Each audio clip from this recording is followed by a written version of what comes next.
I started game mastering in 1991 as a public game master. What's the difference between a public game master and other game masters? Other game masters run the game at home for their friends and family. A public game master will go to places that are in public and offer to run the game for people that they don't know. I have heard a lot of uninformed opinions about what it is to be a public game master. You don't have a close relationship with a stranger. It's better to play the games with your friends. Really? That is how you look at it? You don't think bonds are formed between people that are strangers when they play games together? Well, they are. There is something really valuable in getting out there and meeting the many different types of players in the hobby. And it doesn't take much to form some type of bond, right? To be friendly with each other, to be comfortable with another human being. You know, it's not all shallow like you would assume. These are social games. As a public game master, I get to meet a lot of people. I think the hobby was more meant for that than just sitting at home with your friends and family playing and really not exploring the hobby or getting to know more people in the hobby, which is something a public game master gets to do. And some of the people that will give these uninformed opinions about public game mastering, they'll start insulting what it is to be a public game master. But they won't pay attention to the people that are in their own circle, that are going to conventions and being public game masters. I've noticed this. They'll criticize it when they hear someone like me talking about it, but they don't really realize if they turn around, a lot of people that they are friendly with do the same thing. So when they throw an insult at me over public game mastering, they're insulting their friends as well. I have to point this out because I have a lot of heat with people, or people have heat with me. So when they hear one of my opinions, if they think they can tear me down over it, they will. But some of them will be very thoughtless in the process because they really don't look or examine the people in their own life, the people they are friends with, before they start insulting me. And then, what happens? They're insulting their friends. They're not just insulting me because their friends do the same fucking thing.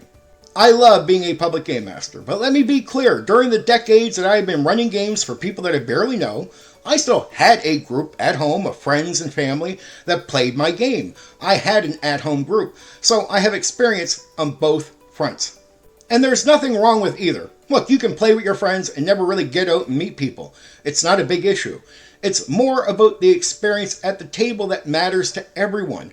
And guess what? My public game mastering gives me a great experience at the table almost every time I go to run a game. So if your game is doing the same thing for you at home, it's not better or worse. Calm down. And let me make this clear. I met my wife and my best friend through public game mastering. People that were strangers when they joined my game, and now they're very important figures in my life. Back in the 80s and 90s, when I was coming into the hobby, for every 100 game masters or dungeon masters that I met that ran games for people that they barely knew, there might be 5 or 10 dungeon masters that run the game only at home for their friends and family. And think about it, a public game master gets to meet all kinds of different players. Really, they get to explore the hobby unlike other people in the hobby. And you want to belittle that because you're an at-home game master and you want to say that you're better than me. So the way you're going to say that you're better than me is, I'm a public game master. There's no bonds or attachment between me and players that I run the game for. There's nothing special about it. I should be at home with my friends and family running the game there. Wrong.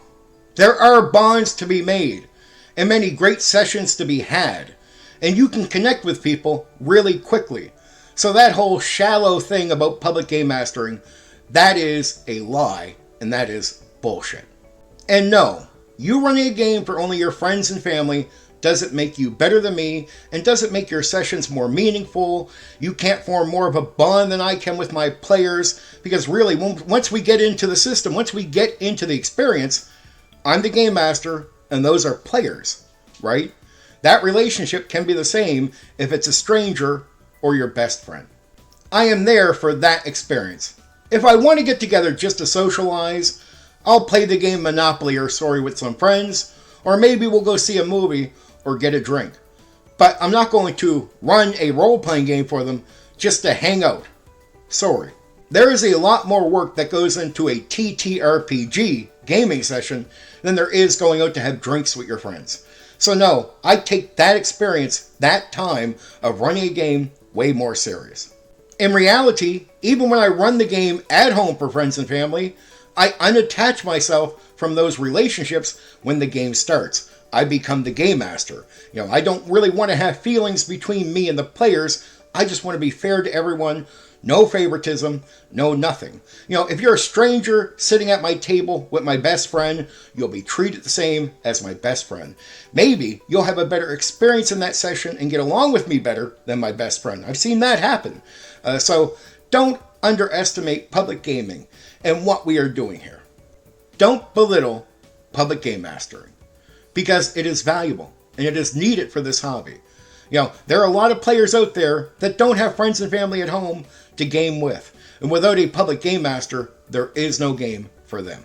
I have been honored and privileged in my life to be able to give people this experience that would not have had it any other way. Anyway, for now, take care.